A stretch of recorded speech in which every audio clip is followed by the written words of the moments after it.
Good evening. Good evening. I'm Jennifer Rabb and have the extraordinary privilege of being the president of this phenomenal institution, Hunter College. I would say that's right. There you go, Michael. Home of the Roosevelt House Public Policy Institute. It is a great pleasure to welcome you tonight to what I know will be a truly illuminating discussion of a topic we probably all agree needs much more light and far less noise, and that is the controversy that has been raging for months about Confederate statues and other public memorials in the North as well as the South. So many of you are here tonight because you've been following this story closely in the press, the broadcast media, and online. And as you well know, the debate continues to stir press coverage and churn up the web and shows no sign of fading, and perhaps that's a good thing. Ever since the Charlottesville March, ostensibly in support of preserving a statue of Robert E. Lee, demands have escalated for removal of that particular sculpture, as well as a host of memorials to Lee, Stonewall Jackson, and other Confederate leaders. Their iconic status in lost cause memory has always, and quite understandably, aroused indignation in the African American community, among others, and in the enlightened historical community, and among at least some of the general public as well, but never quite the pitch it has recently reached. Statues have come down in both Baltimore and New Orleans. Buildings have been renamed at Yale, stained glass windows removed at the National Cathedral, and a statue hauled down in North Carolina. But the debate has extended well past memorials related to the Civil War. Here in New York City, the mayor's established a commission charged with evaluating where and when appropriate, recommending action on such statues as Christopher Columbus at Columbus Circle and the statue of Dr. J. Marion Sims in East Harlem. The commission faces a monumental task, pun intended, and we're delighted that two of the members of that commission, Katie Marin and Gonzales Casals, have joined us tonight to listen, learn, and perhaps join the conversation along with the rest of us. So are Katie and Gonzalo here? I think you should stand because we should give you a round of applause for the work that you're about to do. And say to you Godspeed, because it's a difficult task, and I hope that we'll be able to help shed some light and thought. You are tasked, as I said, with answering the question in New York that faces authorities throughout the country. How far should we take this collective look in the mirror of memory? Some critics are again demanding that we revisit the statue of Teddy Roosevelt in front of the Museum of Natural History, or General William J. Sherman on the southern end of Central Park. Last I heard, a few residents at Stuytown have begun seriously discussing changing that name because it honors Peter Stuyvesant, who may have been the first mayor of New Amsterdam and whose farm once stood where Stuytown now stands, but who is also a notorious anti-Semite. Without minimizing the pain that some of these designations may cause, we are here to consider, among other issues, how far back should historical memory extend? Who decides whom to honor and whom to topple from their pedestals? Where should the re-examination of our collective history and our shared and sometimes painful legacy begin? And where should it end, if it ever ends at all? These are the tough but vital questions, and tonight we are so fortunate to have a panel of experts on hand here at Roosevelt House whose research and scholarship has added sanity, coherence, and deep understanding to a situation that can so easily veer from difficult to toxic. First, we have Annette Gordon-Reed, who is the Charles Warren Professor of American Legal History at Harvard Law School and a Professor of History at Harvard University. She is the distinguished author of the 2008 instant classic, The Hemingses of Monticello, An American Family, which won 16 major book awards, including the Pulitzer Prize. Her recent book with Peter Onuf, Most Blessed of the Patriarchs, Thomas Jefferson and the Empire of Imagination, which inspired a terrific discussion here at Roosevelt House last year, examined the self-made image of Thomas Jefferson, who is yet another subject of the debate over public statuary. And as an alum of Harvard Law School, I was extremely proud of Annette's brave stand as part of the law school commission charged with the question of whether the law school should discard its emblem, a shield, which represented a family whose resources derived from slave labor, but which helped establish the law school. And I hope, Annette, you'll talk a little bit about that tonight. David Blight is a professor of American history and director of the Gilder Lehrman Center for the Study of Slavery, Resistance, and Abolition at Yale University. He's the author of the 2001 book, Race and Reunion, which won the Bancroft Prize, Lincoln Prize, and Frederick Douglass Prize, among many other awards. That work really stands as the Bible of the subject we're here to discuss tonight. His most recent work is on the Civil War and the Civil Rights era, and he has just completed a long-awaited major biography of Frederick Douglass, which he will be back here next year to discuss. Bringing a unique perspective to the discussion is Michelle Bogart, who teaches American visual culture at Stony Brook and is the author of the 1989 book, Public Sculpture and the Civic Ideal in New York City. Michelle recently wrote an op-ed piece on the current statue controversy for the Daily News. I was very pleased to have helped nominate Dr. Bogart to New York City Art Commission, where she served with distinction. The Art Commission is charged with prizing public art and architecture. The moderator tonight, and I'm sure he'll put in his own 2 cents, is our own Harold Holzer, the stellar Jonathan Fenton director of Roosevelt House. Harold, as you all know, is a Lincoln scholar who's also written about Civil War and lost cause memory, right on point for today's discussion, including such books as The Union Image, The Confederate Image, and Mine Eyes Have Seen the Glory, The Civil War in Art. This is a critical discussion, and we are proud to host it at Roosevelt House. Perhaps our distinguished panels will also comment on the controversy surrounding the new Roosevelt Memorial, where he's sculpted in a wheelchair. It is a pleasure to welcome Annette, David, and Michelle, and now to turn the program over to Harold Holzer. Thank you all for being here.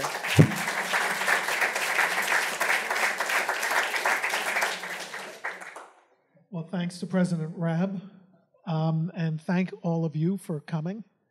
A little housekeeping, feel free to fill in the seats if you're not seated, it's fine.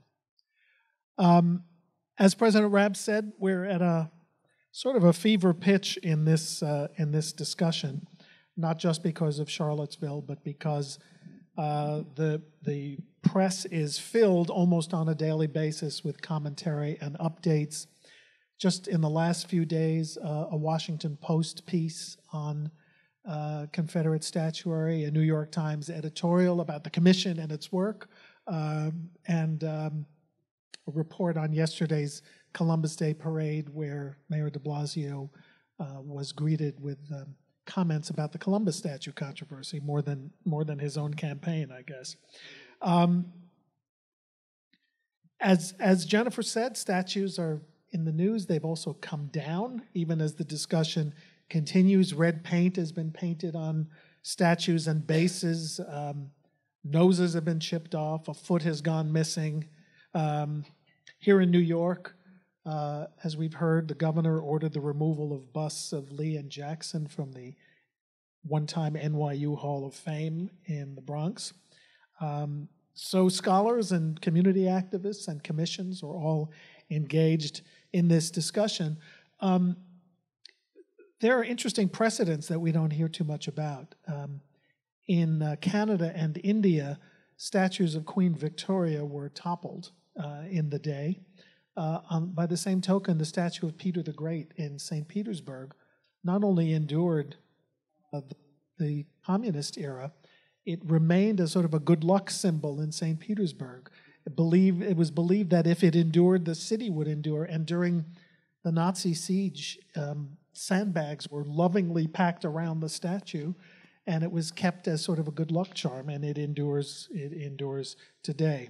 So before we start, I just want to show a few pictures. I'm a PowerPoint person. With apologies for a little bit of I think we're not going to get terribly great focus, but let's just look at some of these things because I think they frame the discussion. If only I could see them. So I don't know if this is where it all starts with Moses or Charlton Heston, but the golden calf may be the first icon that faced difficulty. I was at the Metropolitan Museum of Art when the Bamiyan Buddhas came down, courtesy of the Taliban.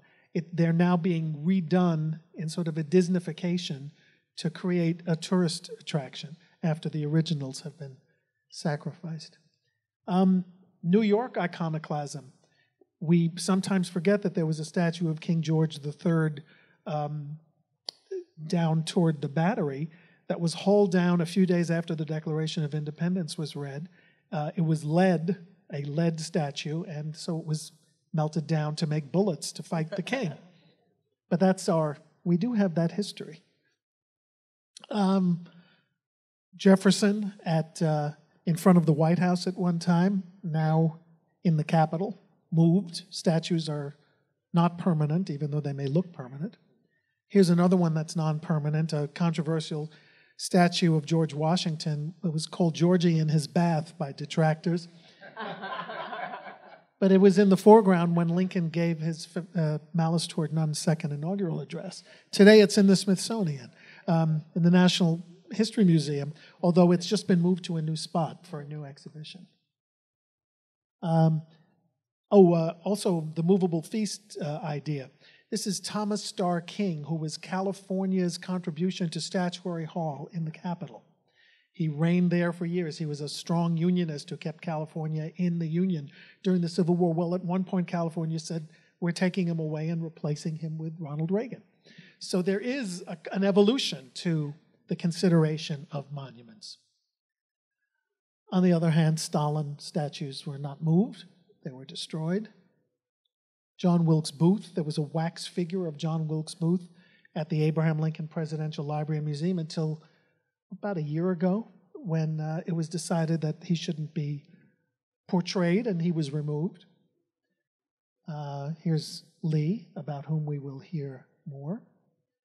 This is an interesting one. I was at the dedication of this statue in Richmond, Virginia, a benign statue commemorating Lincoln's visit to Richmond after it fell to the Union in April 1865. As all of us spoke, there were demonstrations, racist taunts hurled at Doug Wilder while he spoke. It was quite a scene. An airplane buzzing above with insults to Lincoln and Northerners. We'll consider tonight whether there's an art for art's sake argument to be made. This is Jeb Stuart from the Fan District in Richmond. Pretty good sculpture. Sometimes not a good sculpture, but worth discussing. Jefferson Davis in Richmond. And we'll talk about sculpture that arises to face others. This is the end of that Fan District in Richmond. Lee, Jackson, Stuart, Davis, and Arthur Ashe. Not a great work of art, but an answer. Also, the subject of incredible demonstrations when it was created. So here's one of the recent packing off moments of a monument. And another. And another. Roger B. Taney, the Chief Justice who wrote the Dred Scott decision, being removed. And we'll leave it with the Durham statue of a Confederate soldier being pulled down. So that's my prelude.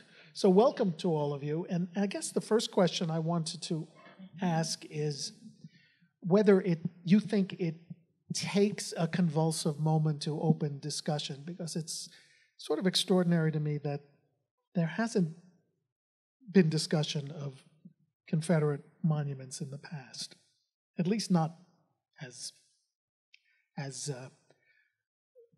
ubiquitous as they are now. Annette, do you want to start? Well, I think so. It seems to me pretty clear that Charleston sort of turned the tide. The starkness of this. These are people in the church who invite somebody in to worship with them, and they're friendly, and he actually says, I thought about not killing them because they were nice to me, but then he goes ahead with it. And it's just, they are, as victims go, because there's a lot of talk about how when people are victims, others go back and look at their past and say they're not angels or anything like that, which I don't think is fair, but these people were unquestionably victims, and it was just too much. And I think that began to change people's minds about it, and the notion of having the flag flying over the State House, and I just think it changed things drastically.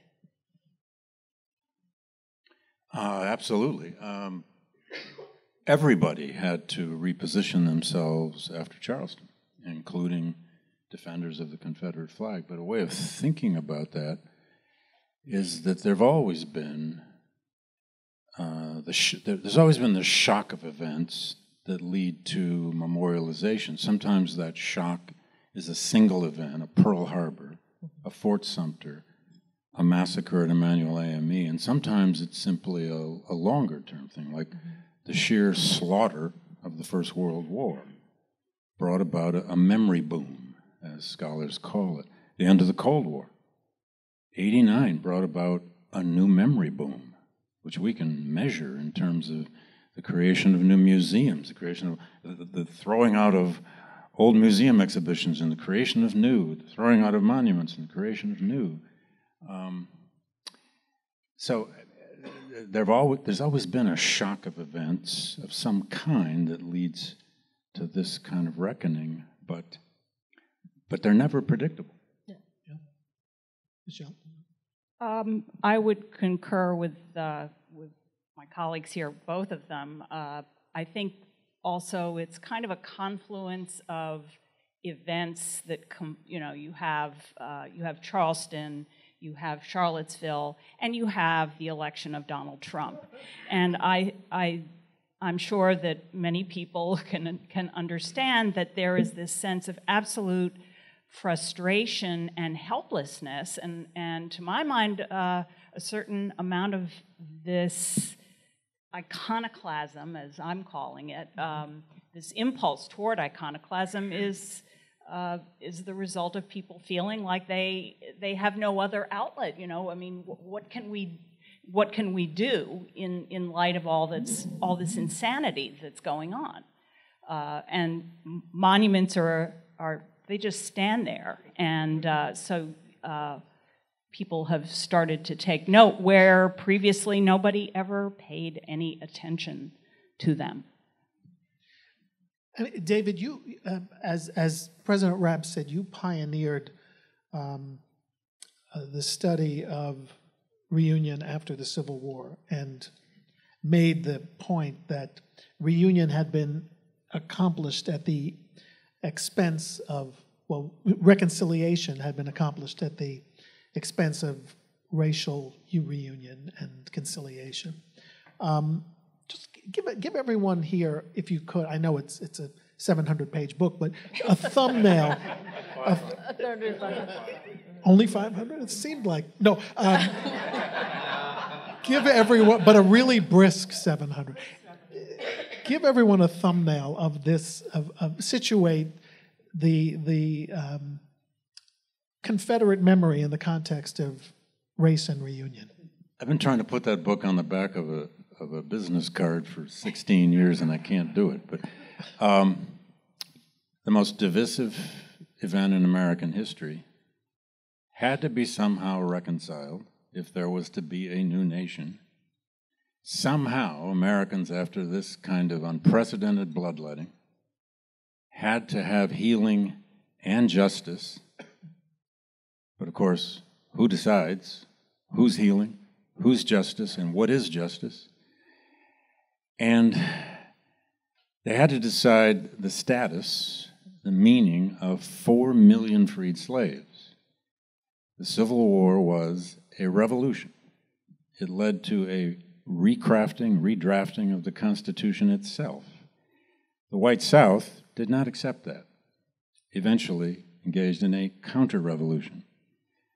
By the end of Reconstruction, you had roiling, competing narratives of what the war had meant, roiling, competing memories of what the war had meant. In that book, I divided, here it goes. See, I'm off the business card now onto the back side. But eventually, not everybody, but eventually, Americans put a nation back together by ultimately betraying its greatest result, which is emancipation. And from emancipation, of course, the redefining of the U.S. Constitution in the 13th, 14th, 15th Amendments and many other Reconstruction acts. It's not that an abolitionist or emancipationist memory of the Civil War was forgotten. It was not forgotten. It was simply overwhelmed by a culture of reconciliation, of blue-gray reconciliation, and it was overwhelmed by what in that book I called white supremacist memory. A combination of the need, the real need, for reconciliation of North and South with the growth of a new kind of virulent white supremacy in the late 19th century, which eventually sinks so deeply, of course, into law and the Jim Crow system, overwhelmed that abolitionist, emancipationist, more egalitarian remembrance of the war. And as everyone now knows, if you've read one or two good articles on the Confederate monument phenomenon, which is what maybe the best thing we can say about this whole mania is that there's a lot of public education going on. And one of the things people are learning is that at least 2/3 of all those Confederate, roughly 1,500 Confederate monuments, went up between 1890 and 1920. And they went up in the very period when white supremacist political regimes, the Jim Crow system, was in charge of the political units that were paying for, designing, and erecting these monuments. And one need only go back and look at unveiling speeches to realize that. So that's a quick summary. No, it's. You read the book. You could probably do it better. It sets the context perfectly. But back to the moment when most of these. By the way, the Post reported yesterday, the Washington Post, 50 Confederate monuments have been built since 1990. That's pretty astonishing. 2 in that hotbed of the Confederacy, Iowa. So the era of monumentalization, how did that empower people who were, after all, the losers of a war, as part of their counter-revolution, to erect these monuments? And well, it's a cliche that the South won the fighting war but won the peace, and were allowed to tell the story the way they wanted to tell the story, as David said, recasting what the war was supposed to be about, notions of honor, sort of hazy notions of honor, and a sense of patriotism about the Confederacy and so forth. Films like Birth of a Nation, glorification, Moonlight and Magnolia, A View of the South. They turned slavery into something different than what it was. And they also, these monuments, told African American people in communities throughout the South in particular who was in charge. As there's no coincidence that they went up during the time period that Jim Crow was in its heyday and was in its early formation. And it was about telling people that they were not real citizens of the United States of America, that whites were in control. And that's a real thorny question for today. I mean, when people say that you're not supposed to erase history by taking these things down, it's whose history and what should the public sphere be like? Should everybody be comfortable? Should you live with monuments that were put up to tell one group of citizens that they were second class? What is it like to walk down the street and see those kinds of things? Now, some people say most people don't know who they are, right? People walk past statues all the time and don't have any sense of who they are. But I think there's enough of a knowledge about that it really does matter. It changes the atmosphere of the place. And it's not so much about erasing history. It's the question of what should the public sphere be like? How do we create a public sphere that is comfortable and empowering, I don't like that word, but comfortable to the entire citizenry? Those monuments served a purpose. They served a political purpose. It's not just about, or not even primarily about, history. So we know the narrative of the era in which these statues were built. I mean, starting with the Fan District in the 90s. So Michelle, how did Lee and Jackson memorials or bust portraits come to New York City? How did all that happen? How was memory so collapsed and that it didn't matter that they had fought against the United States? I mean, New York City was a special case in the Civil War, but we'll leave that part. Oh, you can embrace that part. Well, I'm not entirely sure. I mean, everything I have learned about the role of Lee, the Lee bust at not NYU, but it was Bronx Community College. It was originally the NYU. Yeah, Hall of Fame, I mean yeah. the various Lee images. I've only learned about when all this stuff started up, but the issue for me is exactly that. How did they get here? Why? And to sort of try to parse that out by looking at exactly, looking at the process whereby these kinds of monuments get built. So, I mean, I'm coming at this from a very, very different perspective. As far as how the specific the bust of Lee at Bronx Community College got there, it was one of many in a Hall of Fame that got put up, where there was this very elaborate process of selecting. There were like 100 civic groups that were consulted about who should be commemorated as part of this great Hall of Fame in the tradition of the Romans, and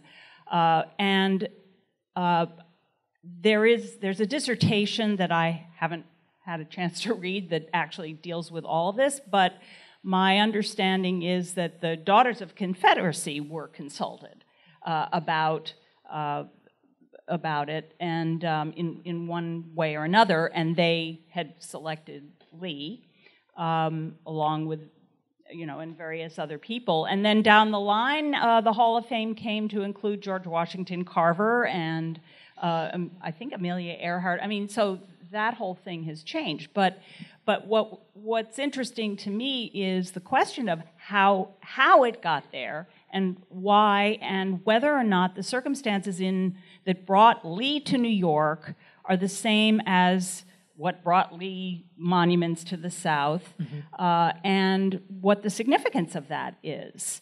And so I was distressed to see it removed without ever having, a chance to even look at it, which most people didn't. So anyway. You admitted what I was afraid to admit, that I've never been to the NYU Hall of Fame. David, have you been to the NYU Hall of Fame? I have not, All right. and now I need to I've go. never heard of the NYU Hall of Fame. Well, and I'm thinking about that person who wrote that dissertation, who probably thought no one would ever read it. Now it could be a hot item in publishing, who knows. But a quick addition to what Michelle told us. I don't know the specifics either, but the lost cause tradition, the South's narrative of fighting for their noble cause and not fighting for slavery and fighting for state sovereignty and home and all of that, the lost cause tradition gained great popularity even in the North by the turn of the 20th century in certain communities, especially the Democratic Party. And there were Confederate carpetbaggers. That's what they actually were called.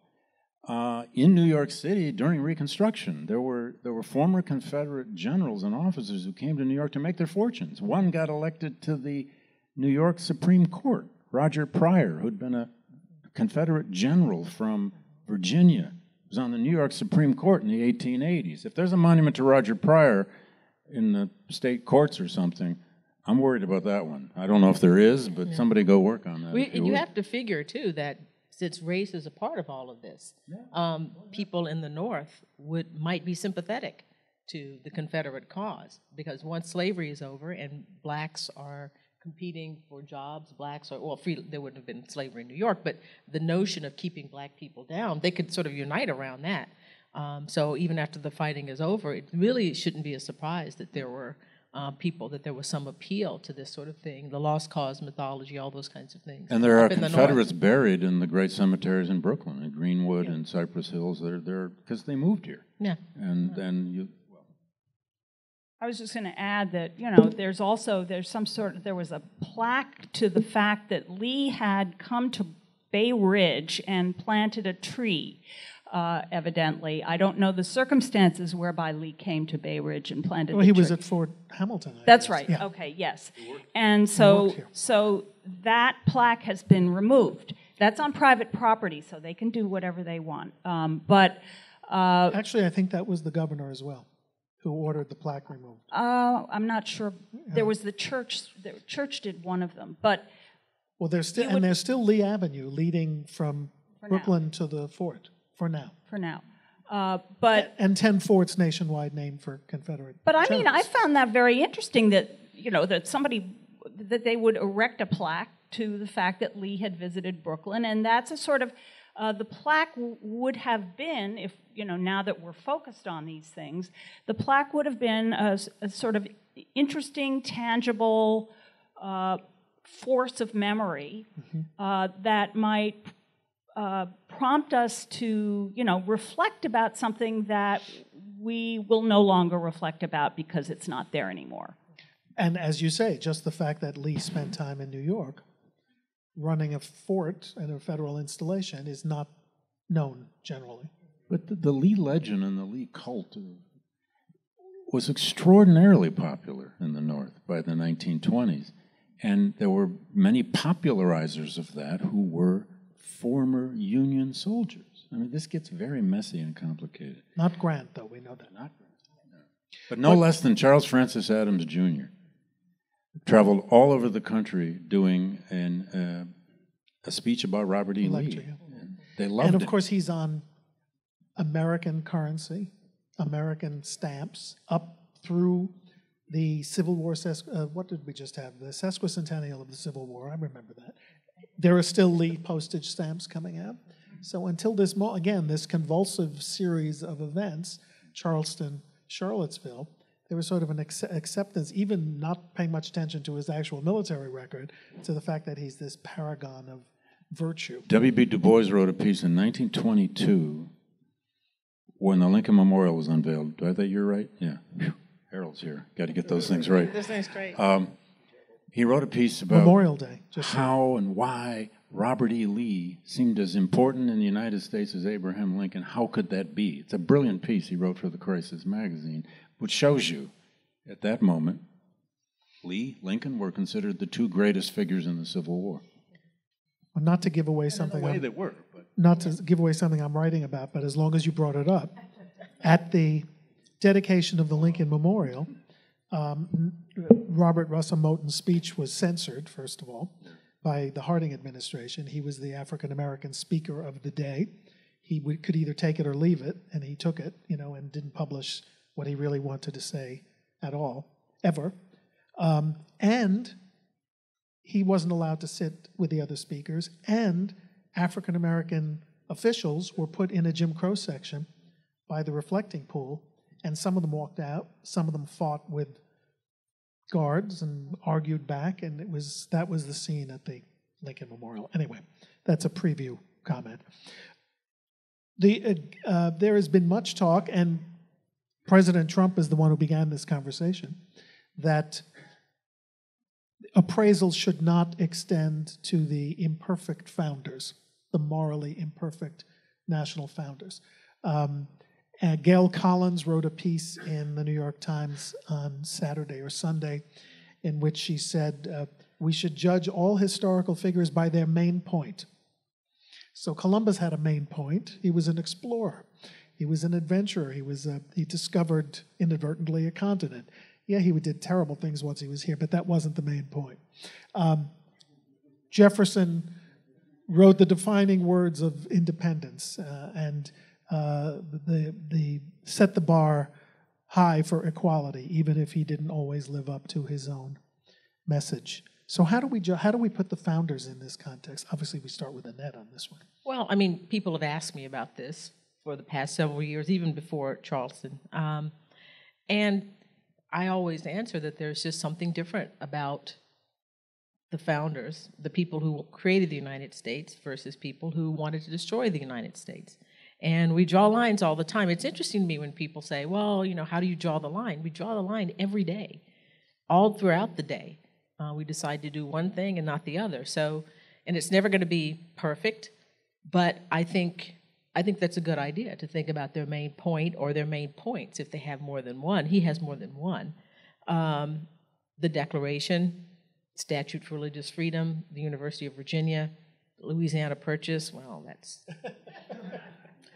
We can talk about that. Maybe I'll leave that one out. But, he doubled the size. There's just a lot there. And when the president said, well, if it's not... And I was sort of hoping he wasn't going to go there.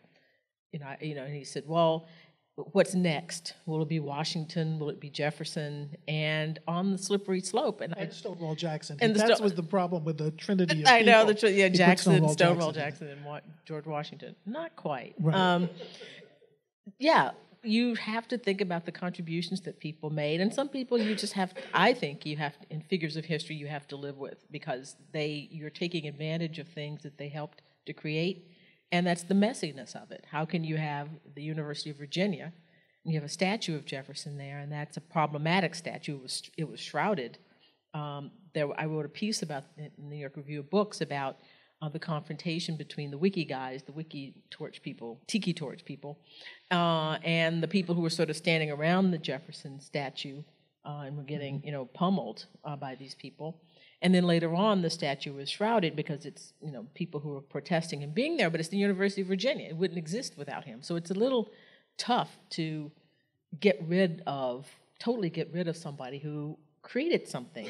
I think in that situation, it's much better to try to use him as a figure of education. That person you live with, and you see the American dilemma is embodied in this individual. Robert E. Lee or Stonewall Jackson, they're sort of like a branch of the river that just sort of went nowhere. The Confederacy, there's no trajectory that we're on that they created. We're still on the trajectory that the founders created. And however imperfectly, we're moving in the same point. This other thing is a dead end. The Confederacy was not successful, legally successful. So there are, I think, people that we could learn about in history books. We're not going to forget those people. We're going to read about Robert E. Lee and all of these folks. But a statue is a celebration in a way. And I think it's very, very different than, to celebrate someone whose ideas, Calhoun, or someone who we need to know about what their ideas were, but they don't have to be celebrated. So I can differentiate those people, and it's going to be, as I said, a line drawing function, but that's what we do all the time, and we'll argue about it, and some people will never be satisfied with where the line is drawn, but it just seems to me the founders are in a different category than the people who were Confederates or other lesser figures in history. Did you want to add something, Dave? Well, in the main point idea, although Michelle might want in on whether monuments are always celebration, I don't know, that's your field. On the main point idea, real quickly, it's Gail Collins' piece was her usual satire and funny, but she did have a point.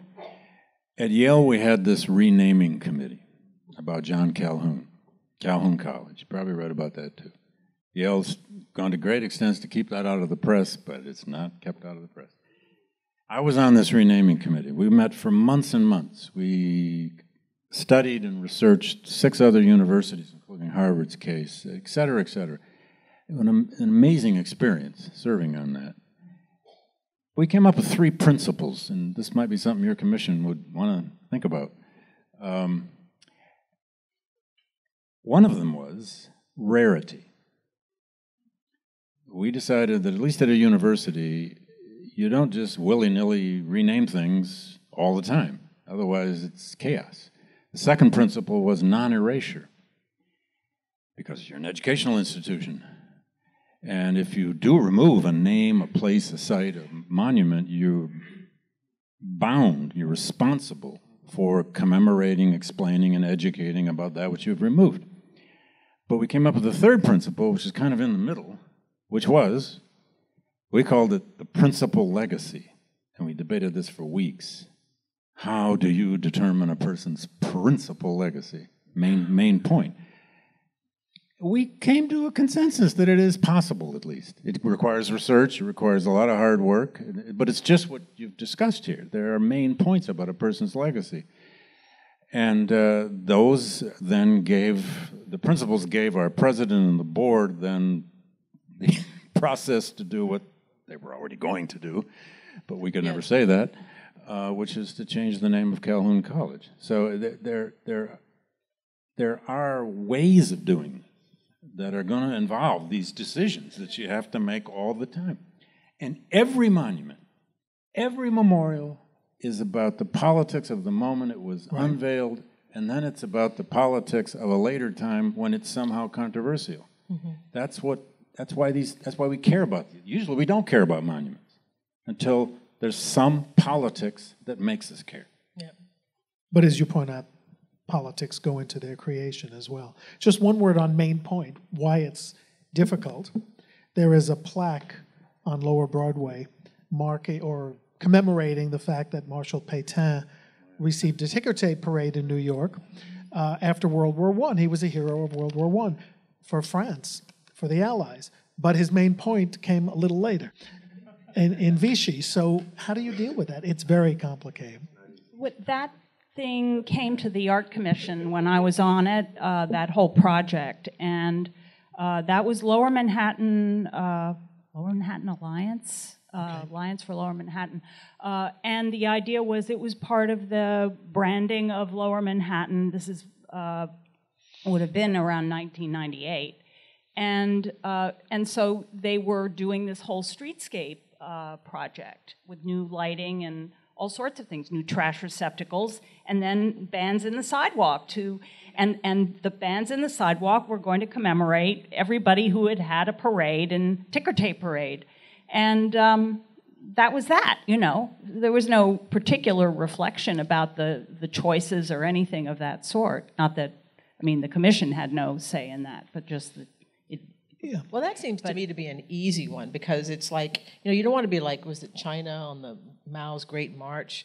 And you could tell who was in and who was out because a person would be photoshopped out of it. I mean, they were actually there, but they're not there for history. But you couldn't, if they had a ticker tape parade for him, that you could not have him there. It's not a memorial. It's marking different. A moment. It's a marking a moment, and that could be a situation where you explain who he was later on if anybody were to ask. It's evident. But it's evident. That nobody, would be really... nobody said anything about it. Yeah. I mean, it was you know, it was transparent. The whole process was transparent. Can I just say something about or do you anything? No, go ahead. Just about the question about the founding fathers the founders, whatever. But I think where I'm coming from on this is that the discussion kind of assumes, and the discussion among the general public assumes, that the significance of monuments first of all that matters is what we think about them now. And that the people that are commemorated in those monuments should be people we like. That monuments, statues are, as you said, celebratory. I said, he didn't say so. Sorry about that. Sorry, I forget. And I totally disagree because I've spent 30 years looking at how these monuments and why these monuments were put up. And so my perspective comes from having looked very carefully at the people, the institutions, the organizations, and the particular city, in this case, New York, the circumstances, the urban circumstances, and the particulars of those circumstances that led to the creation of these works and then the reception of them. And so, to my mind, they're anything but about celebration. You know, I mean, what makes them interesting is precisely the complications that have been involved in all of them, and the stories that they tell about cities. So, I mean, my feeling about a lot of this is that it's not just, I mean, and this is not a popular view, but that they are not just about race, and that the perspective that people have had coming at this now is driven partly by scholars who have written about these monuments in general, that start from the premise that racial inequality is the driving force behind the genesis of monuments. Mm-hmm. And I totally respect that point of view, and I understand that point of view. But as someone who has looked at these things from a different point of view, I just don't have that same perspective. Mm-hmm. And the other, just one other thing, and I'll stop, but that is that the arguments that have been taking place over the last weeks are, to my mind, remarkably abstract in the sense that we talk about Lee statues or Stonewall Jackson statue, and there's a certain leveling process that has gone on because people aren't actually engaged with what the monuments look like, what they do physically, how they affect physical space, and a variety of other factors that I think are crucial in making monuments meaningful even now, even for us who abhor some of the things that they represent. Mm-hmm. So let me clarify celebrity.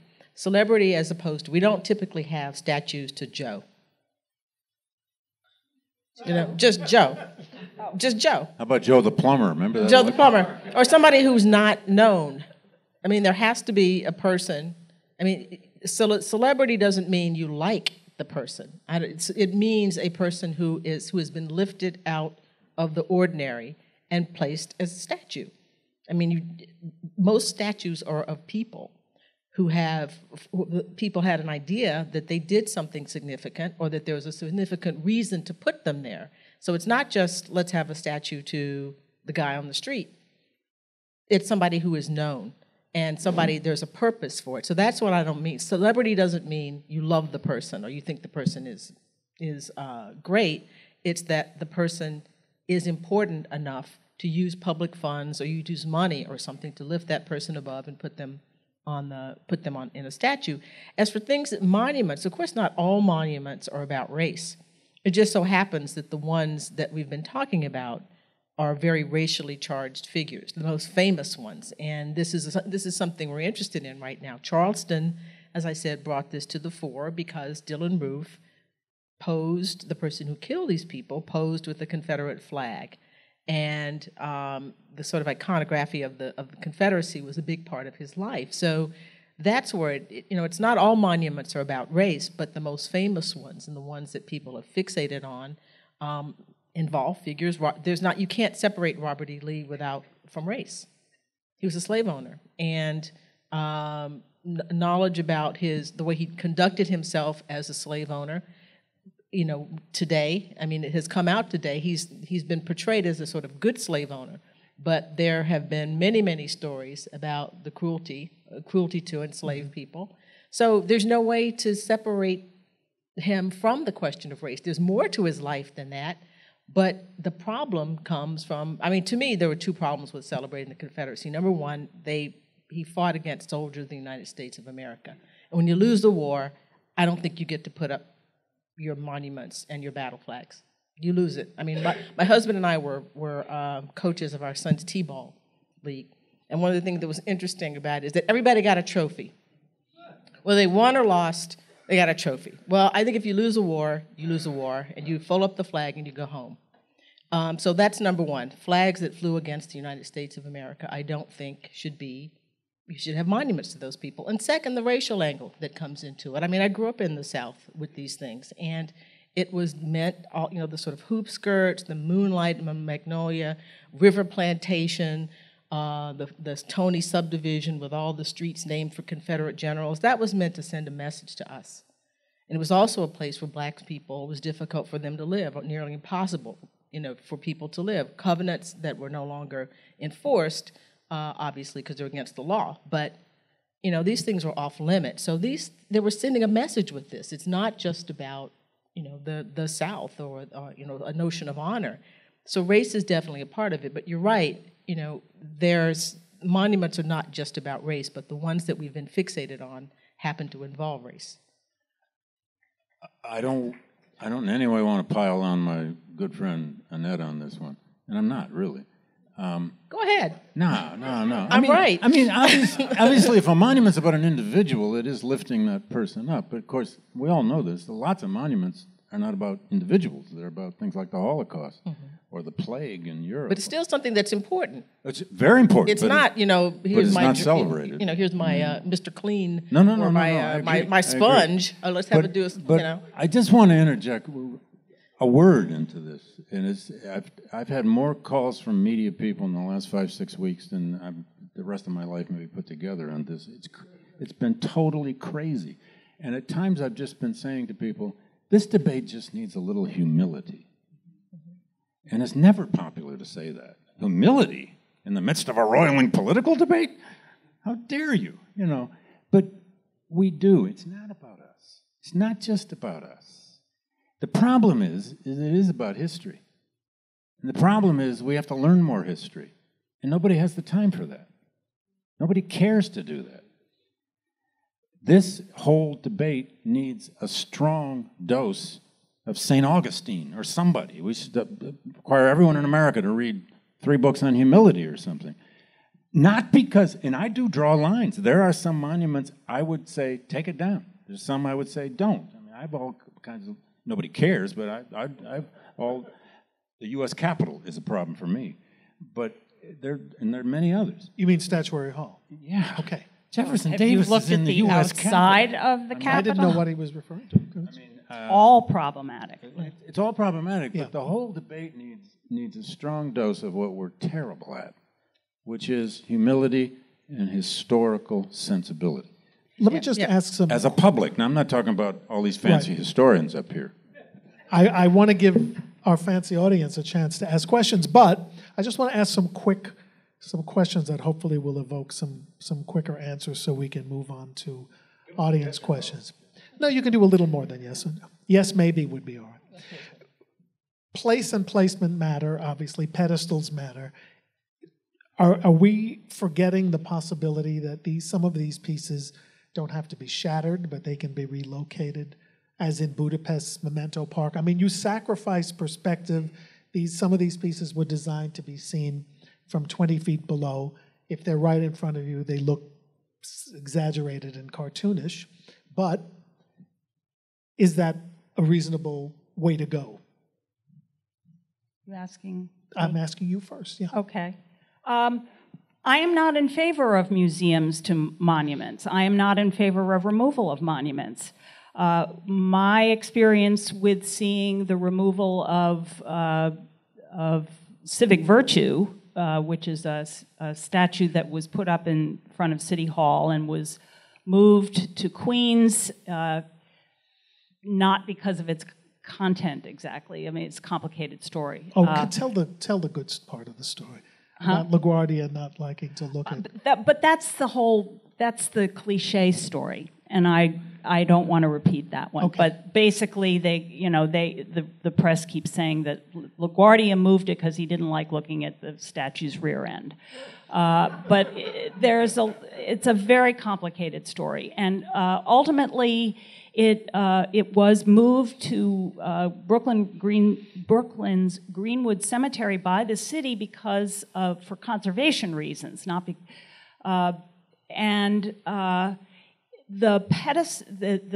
base part of the fountain did not go with it. And so when the cemetery has done a wonderful job of conserving the monument. It looks beautiful, but it is now a memorial to that statue in the sense that it lacks the context that it once had. Now that's exactly what people want as far as these controversial monuments are concerned. But I believe, based on again a long career teaching students in art history, that moving these things is not going to do what people say it's going to do, which is to sort of stimulate conversation, memory, education, and so on. It's basically out of sight, out of mind. And the other thing is there's a practical aspect to this, which is, I mean, people are always saying, let's move it to a museum. Well, have you talked to a museum Yeah. curator about this? Yeah, I mean, yeah. they're horrified Yeah, with this idea. yeah. Not to mention that there's the expense, but then there's also the material aspect of it.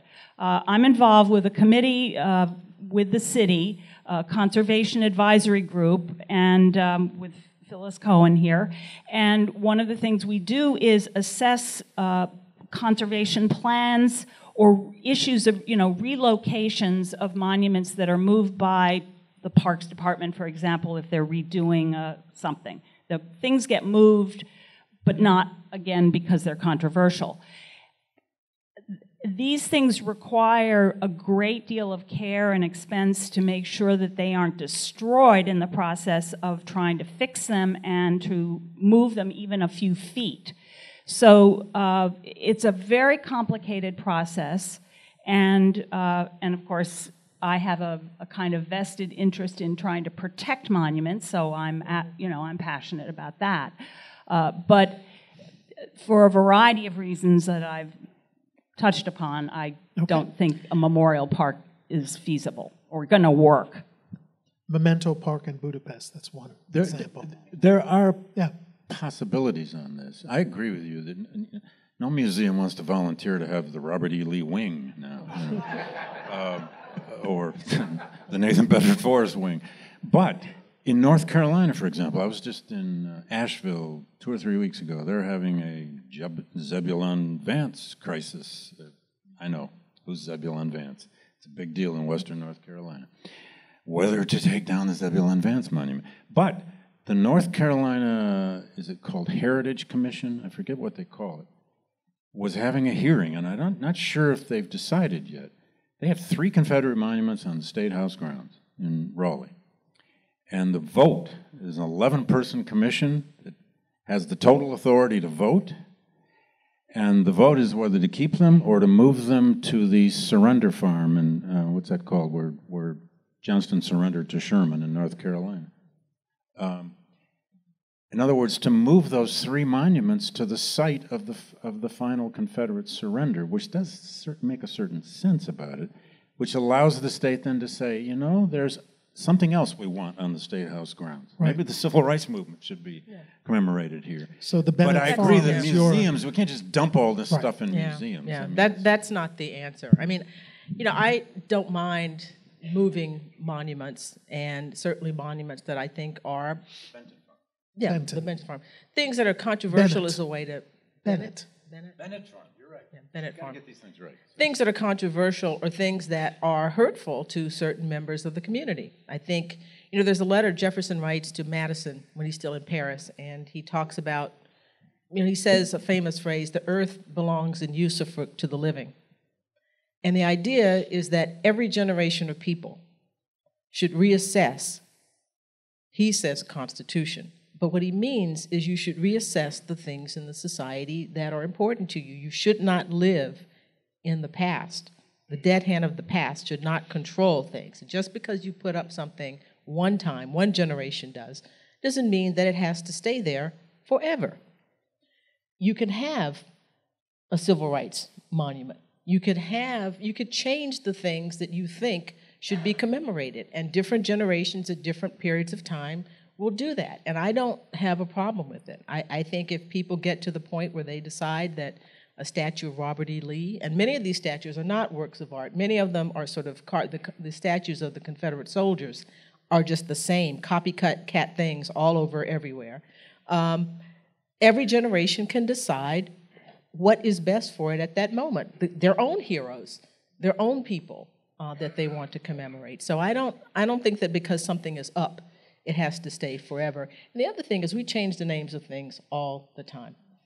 All the time. And that's really, and it's not a good thing in all the time, in every instance, but it is something that we do. We reassess. And I think it's possible to reassess monuments, Confederate monuments in particular, I think, monuments to people who, did terrible things.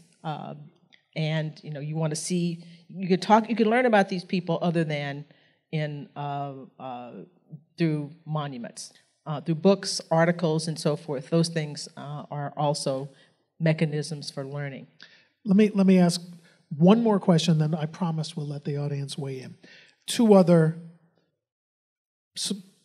not solutions, but proposals that have been advanced. One is the contextualization idea. Kiosks, signage that, for Columbus, let's say, here's the whole story of Columbus. Is that, Michelle, I got your reaction, but is that one possibility? And isn't the other, or is the other, I shouldn't give myself away on this, fundraising for additional sculpture? Arthur Ashe is one example of the ability to face down the Confederate legacy with another memorial, as I was going to say it wasn't a memorial, but it was, to someone else's achievement.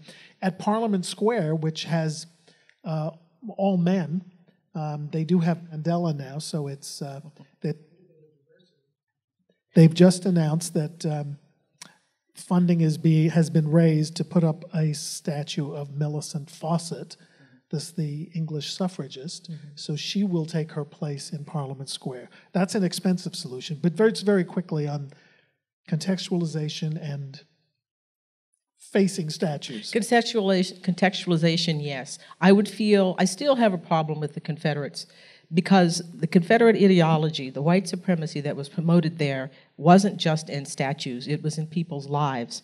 Lynching, Jim Crow, all those kinds of, if the South had really been defeated, if they had humbled themselves, and if Reconstruction had been successful, and if they had moved forward, if we didn't have the story that we have, then I might not feel so adamant about the monuments. But the monuments are to an ideology that affected people's lives. It was part and parcel, not just of celebration or whatever you want to call it.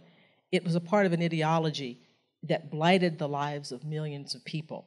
And I just don't understand why there should be monuments to that. Contextualization, why is it so important to do that when it was tied to other things as well? So, yeah, I think contextualization, obviously, as a historian, this is what it's all about. But I think some things can just go. Michelle? Well, I basically feel that my attitude is that it is important to use even the most hateful, offensive kinds of works that, again, to use the physical, aesthetic, a whole range of aspects of the sculpture. Again, we're not talking about a text, we're talking about something that was made by usually an artist, but even some of these mail order kinds of monuments, each speak to something about a community, about a city, about the people in that city. So I believe that they are embodiments of an urban process that everybody can learn something from if we bother to look at the works more carefully in a variety of ways on the site and use them for educational purposes to, in a sense, try to not in the slightest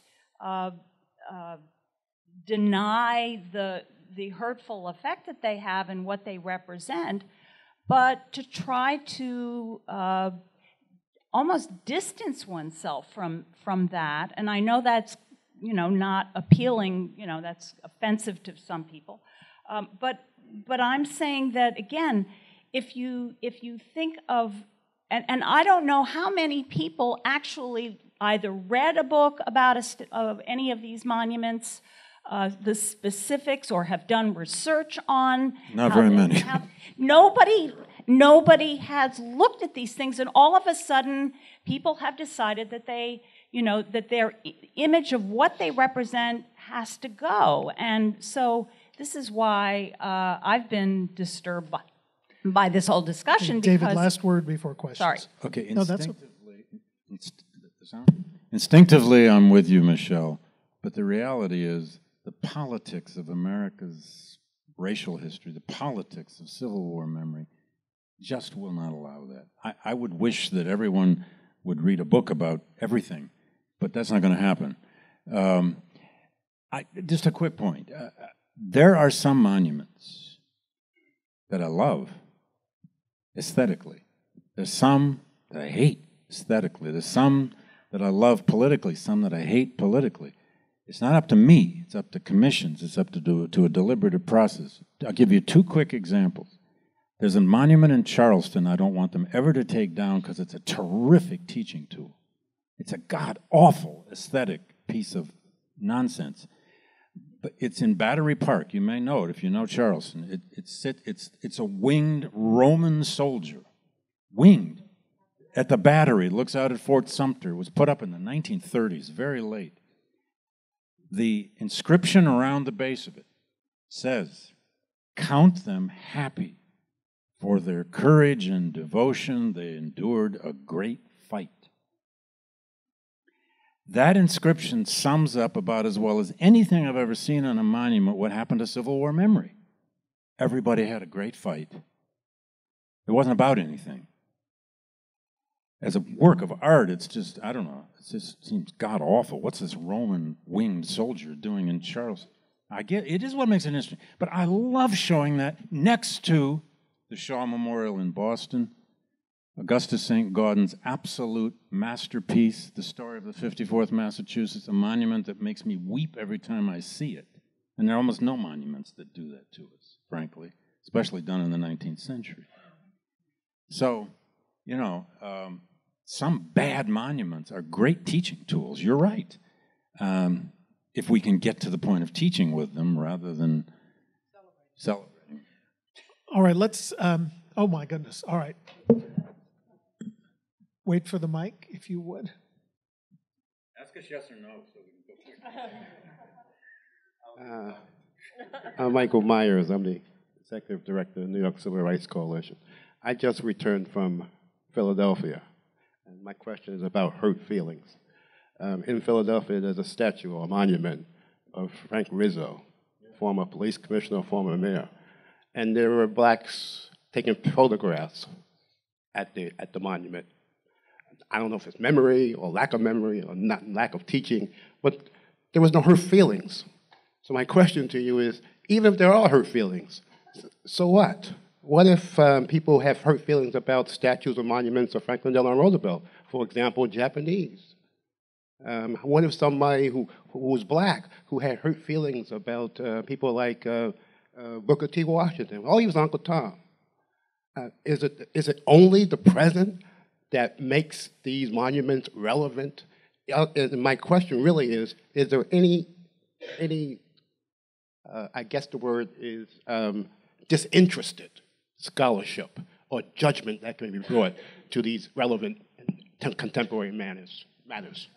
Who wants to answer? Disinterested scholarship? You're a disinterested scholar. Michelle is an art historian and landmarks, but yeah. There's great scholarship on monuments. Yes. Yeah. Kirk Savage's book on Civil War monuments is totally brilliant. And his book on the Washington Mall, what's the title of that one? I forget now. Monument Wars. Terrific work. Mm-hmm. I mean, it's just really good, dispassionate scholarship on how did the Washington Mall develop its monumental presence over Right, time. but there's an assumption in the work that it's perpetual, that there's not a second day of judgment for the mall, or Well, that's if the been an apocalypse assumption. comes, then Well, it's over. that's short of the Which apocalypse. is an interest. I mean, There's if you always an want to interest. know, if you want to know about New York City, disinterested, you might look at my book or The Politics of Urban Beauty, which is the most recent book I published in 2006, which goes into a lot of detail about a lot of these works and the sort of the particular politics underlying them and the ethnic politics in particular with Not the Columbus Monument, but the same guy who commissioned the Columbus Monument was behind a lot of other ones. And it's a very interesting story about fractious ethnic politics in New York. And it's a very good book. Yeah. Right here. And then we'll come to the front so we can be fair. Well, I think that monuments should be kept where they are, and I think the dates, the only thing that should be added if it's not there is the dates they were erected, because that's what tells us where we were at a particular point in time. But surely, I mean, we historians are what I call the Collier brothers of disciplines, so they don't like to throw anything away. But Collier as in the magazine? Oh. Yeah. You need to ask a question. I think the test of a society is Doesn't sound whether or not they tear down the monuments of bad guys, but whether or not they erect monuments to their victims. And I don't see enough evidence of that or enough discussion of how and why that can and should be done. Exactly. That goes along with the Confederate monuments. You don't see monuments. They weren't building monuments to enslave people, although they wanted one of Mammy. Let's give the You should look into the Equal Justice Initiative's attempt to make Brian Stevenson's effort to make a lynching museum, which is going to happen. Okay. I'm not speaking on behalf of the commission, just as another New Yorker, just to clarify. Two things. One is I want to make sure we all understand that although this conversation has hit the mainstream and everybody's talking about that, this is not new. There's a lot of marginal groups that have been talking about this, and making the mistake of not recognizing that is the same mistake that we have made about creating these monuments without including all the voices. But the question is, this morning I learned that the Public Design Commission doesn't have a de-accessioning policy. So now nobody has decided how the city gets rid of these things. And we have a very progressive administration, very progressive city council, very progressive commission, but we're setting precedent. And I'm still trying to wrap my head around the idea of creating policy that could destroy the very monuments that we are creating now as a society. Michelle, do you want to comment? Just that there's no policy about de-accessioning monuments because the city didn't de-accession monuments. I only know of one case, actually not even of de-accessioning. They don't. And the thing is that in the history of New York, at least, the monuments that we have here, apart from the, not percent, but the temporary project, like DOT, those were accepted, as permanent. I mean, that was always the assumption. And so there's a certain trust, at least for New York City in terms of policy, a trust that the work is part of the city's collection, and that the city is responsible for maintaining it and protecting it. But Michelle, civic virtue, as you pointed out, moved twice. Daniel Chester French's Manhattan and Brooklyn left the plaza of the bridge at Robert Moses's instruction and wound up in front of the Brooklyn Museum. So there are things that move around. Yeah, there are things that move whatever around, the yes. guarantee of permanence but not that because exists. not because of their content, Right. not Well, because they are supposed French's was symbols symbolic. of symbols of There was hate. one point that you said that we didn't mention before all throughout this, is that when these monuments, the Confederate monuments, were put up, black people couldn't vote. and couldn't I mean, decide. couldn't decide. They were not part of the community who put the thing up. So to say that this was something that was done by the community is not really right. Okay, Tony Stepanski. Where's our mic? Good.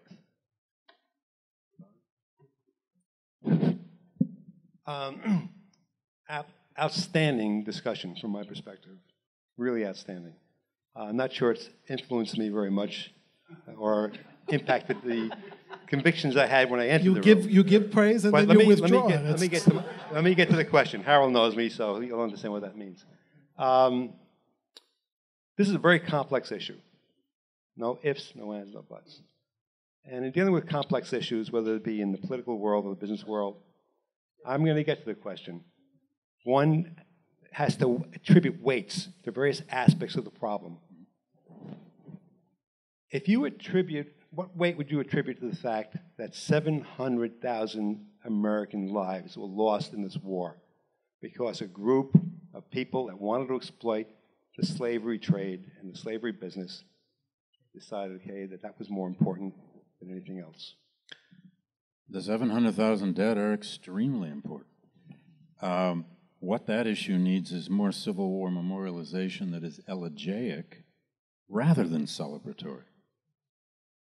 Some monuments are elegiac, but not very many. Right. We might need a new artistic imagination for that. So you're advocating for additional monuments as opposed to taking down. I like or both. contextualization too, although contextualization will lead to its own excesses and fights and arguments, but that's okay. The one thing is that the mail order ones, I've always understood those to be the sort of the elegiac community memorials, in the sense that those were the ones that were the standing soldier statues. Mm-hmm. And Kirk Savage has written really beautifully about the significance of those from another perspective. But that those standing soldier statues were among the first that were put up, you know, the more immediate ones. It took a while for the reunification ones. But those are the ones that have the, you know, the names of the people who died, and those were the most immediate expressions of grief. And that's sort of... Well, again, the placement of them matters. The ones in cemeteries are one... Yeah, I'm against taking down anything in a cemetery. Yeah, absolutely. That's one of my lines. Cemetery is one thing. But a lot of the generic soldier monuments are in the town square. They're in the courthouse, and courthouse squares in the south. Okay, thank you, Annette. I didn't see it. Wait for the mic. Wait for the mic, please. Professor Gordon Reed first, and then Professor Blight. Professor Gordon Reed, you are in favor of having statues for civil rights leaders. Fine. And there's a place and time for that, and time will tell in the future. On the other hand, you're being very iconoclastic about Confederate statues. Professor Blight, you said you're all in favor of museums for lynching, but then why not are museums, you know, that would, I don't know what about lynching, perhaps sculptures of those who've been lynched, but you are not in favor of putting these Confederate statues in museums. Why not? That is not only to provide jobs for, you know, many of these PhDs coming out of history departments and art departments who may not find jobs, but also as a teaching place. Because just to put a little sign on the pedestal of a statue in a public square is not going to teach. Okay. But to put them in a museum. Let's give them a chance to respond. Thank you. Again, your question to me was... To put these Confederate statues in a museum where they can all be explained in their historical context. Okay. I thought that was a good idea until I talked to people who run museums and say, no. I mean, how much the space that they would have, the amount of money that it is to do that, that's just not a realistic thing to park all of these monuments in a museum. So, yeah, I mean, the idea of putting them other place where they can be looked at and discussed, yes, but where is that? What could that be? Or they melt them down. Well, to both your questions, Brian Stevenson and the Equal Justice Initiative is building a museum about lynching in Montgomery, Alabama. It is not going to be statues of people. It's a museum about a story, a horrible story, maybe the most horrible story in American history. You should look it up, and the design is extraordinary. But to the museum, I am in favor. I don't know what they're going to build, and I may regret saying this, but I'm in favor of this new museum that the Sons of Confederate Veterans want to build in Tennessee. They have a $5 million donation from an anonymous giver. They're probably going to need a lot more money. But they're going to build it in Tennessee. It's going to be the Sons of Confederate Veterans Museum. And I think, let them have it. Yeah, Let them I have agree. their shrine. Let them take as many monuments as they can get into the thing. Let them have conferences. Let them make it a tourist attraction. And if they do it well, if they do it an interesting Confederate museum, I'll go visit. Now, it could turn into a shrine of white supremacy, and if that happens, I hope the FBI has an eye on them. Mm-hmm. But let them have that museum. Let Okay, them we're getting do a little their afield thing. from the statue thing. By the way, I disagree with you Listen, Marta. completely on the museum. One in back, and then we have to continue the conversation. But if you at our deny them, they're reception. going to have more marches in Charlottesville. I'm I Howard think they have Euro. to disclose their donation list. That's what I think. Yes. I'm Howard Euro with Save Gould Memorial Library and the Hall of Fame for Great Americans. We're raising money to do new brick and mortar work on Stanford White's masterpiece up in the Bronx. But I want to ask my question in relation to due process of law and the rule of law. This is my personal question, not as a member of the team up in the Bronx. What happened was basically Cuomo, for whatever reasons, and we can debate those, called the chancellor of SUNY, right? Who called the chancellor of CUNY, who called the president of Bronx Community College, and overnight the busts of Lee and Jackson were removed. Now, whatever you think about the substance of having Lee and Jackson in the hall, and I would argue to keep them, but that's another question, I'm concerned that So frame this as a question. is it or is it not a basic violation of due process of law for the president of Bronx Community College to decide overnight that the statues, that the busts and the plaques will be removed? Okay.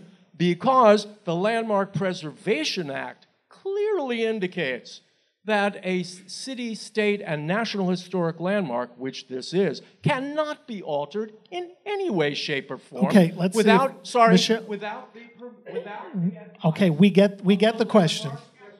Michelle, do you want to answer? I don't think it is. I don't know that it's a due process, a due process issue. I'm not a lawyer, but I would say, and this was something I was very concerned about immediately. What authority does Cuomo have to remove this bust?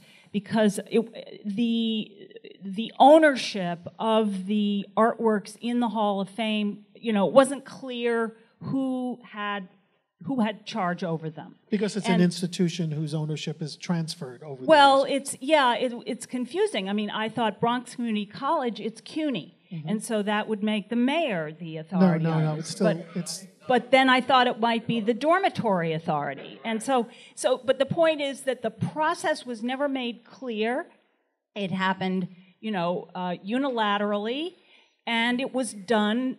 It wasn't done properly. So again, I don't know that it's a legal issue per se, but it's certainly a policy and procedural issue, and it really was problematic. One more, just let Professor Hodes have one question here so we can.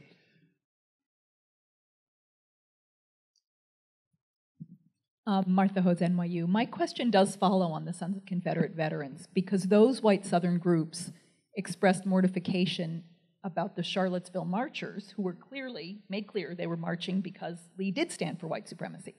So what do we say to the heritage not hate groups who I think are erasing some of the history of the Civil War? How do we convince them that the Lee statues are an erasure of history rather than taking them down is an erasure of history? Good question. Great question, Martha. I don't think we do convince them. I think we hope and we wait for their sons and their daughters and granddaughters and grandsons. The neo-Confederate movement, as a neo-Confederate movement, now, I'm not talking about all those Nazis and anti-Semites and all those other groups who marched in. I don't think most of those marchers in Charlottesville gave a damn about a Lee monument. They were there for white supremacy. But the neo-Confederate movement is actually dwindling. Tony Horwitz wrote a terrific piece on this just recently. No one has, solid polling numbers on this, but they are dwindling. Millennials don't care much anymore. Now, that doesn't mean that they're not growing up racist in parts of this country, and that doesn't mean they didn't vote for Trump, some of them. But I don't know that we convince them. All I know is there is at some point a free speech question in some of this. You don't have the right to to kill people and do any kind of violence in the name of a historical memory, but you have a right to believe in it. And I'd rather have them have their space to believe in it. I know, I'm probably going to get sick when I go there, right? But who knows? And maybe it'll turn into a Dolly Parton kitsch site that the whole world will laugh at. And the world will come and laugh them out of existence in 50 years. I mean, I'd rather do that than to just keep telling them they don't have a place or they don't have a right to do it. So I just want to end with one more image because it's complicated. I mean, I think we've come to that conclusion. We haven't solved anything, but it's complicated. I'm going to show you one more statue. This is a statue that has come under criticism for 10 years at least. It's Thomas Ball's statue called Emancipation. You know, I'm not sure I agree with you because Frederick Douglass's dedicatory speech is complicated, but it's not critical of the statue exactly. But anyway, this statue was unveiled in 1876 in Washington. It was unveiled by President Grant. It was dedicated, the principal orator was Frederick Douglass. It is showing a politically incorrect and oversimplistic image of either a kneeling enslaved person or a rising enslaved person, but it was funded entirely by African Americans with pennies. It's complicated. There's no solution in sight, but it continues to appall people, and Lincoln people love it, and other people don't love it. We won't get into Douglass's speech, but it's. There's a fantastic artifact of its time. Yeah. It's a fantastic artifact of its time. I opened my biography of Douglass with a 10-page narration of the unveiling of Oh, that's how you start? Great. That's how I start the book because of what Douglass says in that speech. Anyway, that's another story. He also says raise high his statues in that speech. Oh, yeah. No, we don't have to debate that speech right now. But the kneeling slave was, as Kirk Savage's book has shown us, it was a symbol of abolitionism, culture at that time. It had been, in fact, the first taking One of a in knee. Edinburgh. Well, the first taking of a knee, as a friend of mine just pointed out to me, was the famous symbol of "Am I not a man and a brother?" that came out of the British anti-slavery movement. Mm-hmm. Taking a knee is what we would call it now. They weren't calling it that. By the way, there's a great photoshopped image of a Frederick Douglass statue taking a knee that I'd be happy to send anybody who wants it. So. We should continue the discussion at a reception upstairs, and we thank our panelists, and thank you.